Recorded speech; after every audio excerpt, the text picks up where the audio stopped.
The DC cinematic universe has a problem in its very concept that the MCU never had to deal with, and it is going to continue to dog them until they publicly address it and admit that it's a problem.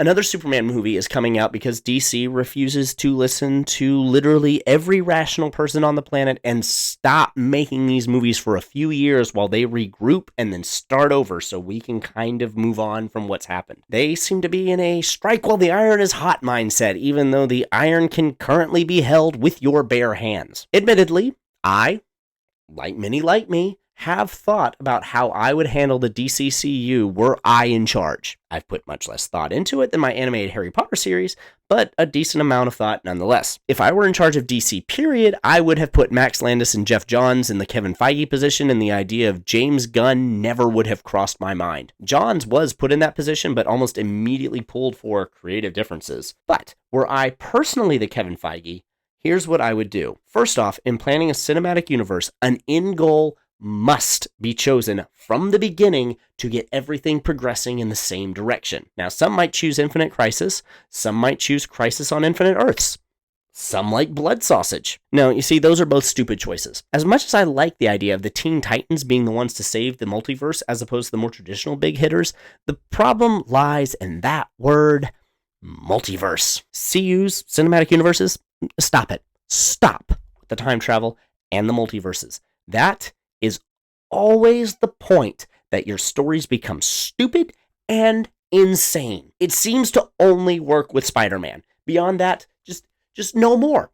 We need to stop. With that in mind, the best choice by far is the Black Lantern saga. If you are unfamiliar with the Black Lantern saga, it was a massive crossover event that involved these Black Lantern rings going out into the universe from its darkest depths and taking control of corpses like zombies and giving them similar powers to the Green Lantern. These black rings are controlled by death itself to eradicate all life in the universe. And that means that everyone, all villains and heroes, have to team up together to defeat this Black Lantern Corps, and it might be the greatest comic saga ever written. This has the advantage of no time travel or multiverses, as well as being able to bring back villains for the last battle if need/popularity dictate that they do so.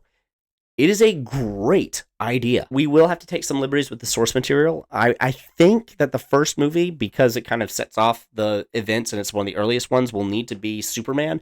And then we can have the destruction of Krypton's home system be what eventually leads to the creation of the Black Lantern battery. And the alien that gives Hal Jordan his ring is actually fleeing from discovering that battery at the beginning of its life. I have to think it out. The Green Lantern portions of the cinematic universe are going to be a really big deal in this saga because in addition to the Black Lanterns, we also learn about the red, orange, yellow, blue, indigo, and violet Lantern Corps and their subsequent powers as they have to fight the Black Lanterns. Also, we will have to kill and resurrect some characters. I'm thinking at least Superman, Wonder Woman, and The Flash. And this is important because during the last fight, Death actually tries to reclaim the resurrected heroes by launching rings onto them, and that leads to them becoming slaves to the Black Lantern, and then the other heroes have to fight them as well as what's already happened. And then suddenly, in the midst of that, Batman was currently dead, and suddenly he comes out of his grave resurrected with the powers of the Black Lantern, and then all of these captured heroes just start to absolutely destroy everyone in front of them, and everyone that dies then gets a Black Lantern ring and immediately turns on everyone else. But then, those that were resurrected and claimed by the Black Lanterns overpower the Black Lantern rings and become White Lanterns, which is powered by life itself because they had previously overcome death, and the day is saved.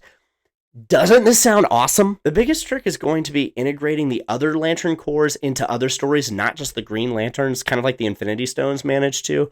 Otherwise, we're going to need like 7 Green Lantern movies, and that's just too many. This is why even if I'm the Kevin Feige, I'm bringing Jeff Johns and Max Landis in to help me. So with that, and this awesome plan that I have, what is the problem that the DCCU has? The problem is what to do with Batman. And no, I'm not talking about the often mocked question of why is Batman part of the Justice League? He has no powers. He's just a normal human being with a lot of training and intelligence and money. Now, that's really not a problem. Tony Stark worked fine, and he just had intelligence and money. No, the issue with Batman is his stories and the type of stories that we would want from Batman movies do not play well with others. Batman is a vehicle for exploring deeply human, small-scale stories without any cosmic implications. Batman is fighting for the soul of his city. That is the constant point of his best stories. He's a doctor with a terminal patient just trying to keep it alive a little longer. Following the MCU formula, if we were to start with a Batman movie, maybe two, like Iron Man and Iron Man 2 before the first Avengers, he would be fighting off one of the many members of his rogues gallery in each of those movies. But then we would pull him into the first Justice League movie and following some horrible, earth-shattering event. But then it would be difficult to go from that to Batman just trying to find a serial killer. Now, I guess that one way it could work is by making him kind of like a Cincinnatus or Sulla or Washington, where the other members of the Justice League recognize his ability as a strategist and bring him in and make him their leader with the understanding that he's just going to retire back to Gotham afterward, but they can call him if he's needed later. Yeah, and then maybe we could have a Justice League member turn evil and they have to bring him back because he knows how to kill all of them and he's humanity's best hope. And honestly, the Black Lantern saga works if Green Lantern turns evil at some point. But again, the problem is weirdly not integrating Batman into the Justice League. It's integrating Batman's movies into the Justice League cinematic universe. The small scale of them and the darkness that we would expect from them, while a welcome change, would make them feel disconnected and unrelated. Now, I could be wrong with this assessment, and please sound off in the comments, but I don't think that I am. If all of the other heroes are dealing with galaxy-spanning conflicts and Batman is still locked into this one city, I don't think it'll feel right. And one of the proofs that I think this has is Daredevil and the Defenders. Daredevil series on Netflix was written to take place in the MCU, but it doesn't really feel like he's a part of it all. Everything about him is just trying to help New York. And not even New York, like a borough in New York. And that is it. That is his one goal. At the time of its original run, a lot of us, including me, wanted him to be part of the Avengers, but looking back on it, I don't think it would have been right to do so. He was better at just being a peripheral character, a side jaunt into the wider world of the MCU that doesn't affect the larger goings-on, but is fun to know that it's happening in the midst of all of that. So the problem is that Batman has the same kind of stories and setting and place in the world, but he has to be part of the Justice League. He's one of the DC Trinity. But there is another odd problem with Batman's inclusion. Samuel L. Jackson once said that Marvel is where you go for great heroes and DC is where you go for great villains. And most said, yeah, that's true. But it isn't. Quick, name 5 Superman villains. So we've got Lex Luthor, Bizarro, Darkseid, Mixes Spitlek, and Lobo? Name 5 Flash villains. Captain Boomerang, Captain Cold, Reverse Flash, and I'm out. Wonder Woman villains. Ares, Cheetah. I'm done. Green Lantern, Sinestro, Parallax, Atrocitus. That's it. Shazam. I have nothing. Batman. Well, now we're off to the races. You don't go to DC for good villains. You go to Batman for good villains. Batman has a large and detailed mythos just by himself. There's all of his villains and his relationship with them, but there's also Dick Grayson's storyline from Robin to Nightwing to Batman, Jason Todd from Hoodlum to Robin to Red Hood, there's Tim Drake from Robin to Red Robin with a stupid hood, there's Barbara Gordon from Batgirl to Oracle, Stephanie Brown from Spoiler to Robin back to Spoiler, Cassandra Cain from Assassin to Batgirl to Villain to back to Batgirl, and there's so many great storylines in Batman.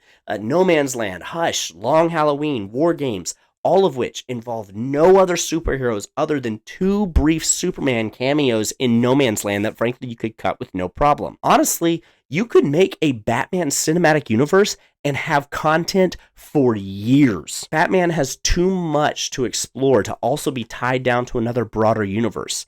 And this is DC's problem. We will all be ticked if Batman is left out, but I don't know how DC can incorporate him in a satisfactory way. The options are no Batman, Batman who exists solely in the Justice League like Ben Affleck's Batman did, so no solo Batman movies, or Batman movies completely cut off from the Justice League universe.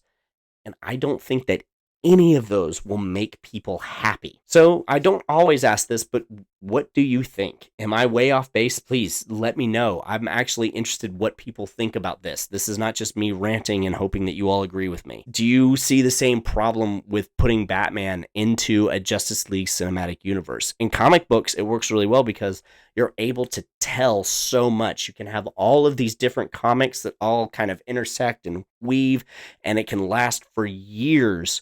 But with movies, you'll get, what, 3, maybe 4 Batman movies if you're lucky. But then you've also got to have like 4 or 5 Justice League movies. And at that point, with just that, you're talking about like 10 years. Time is limited on what you're able to do.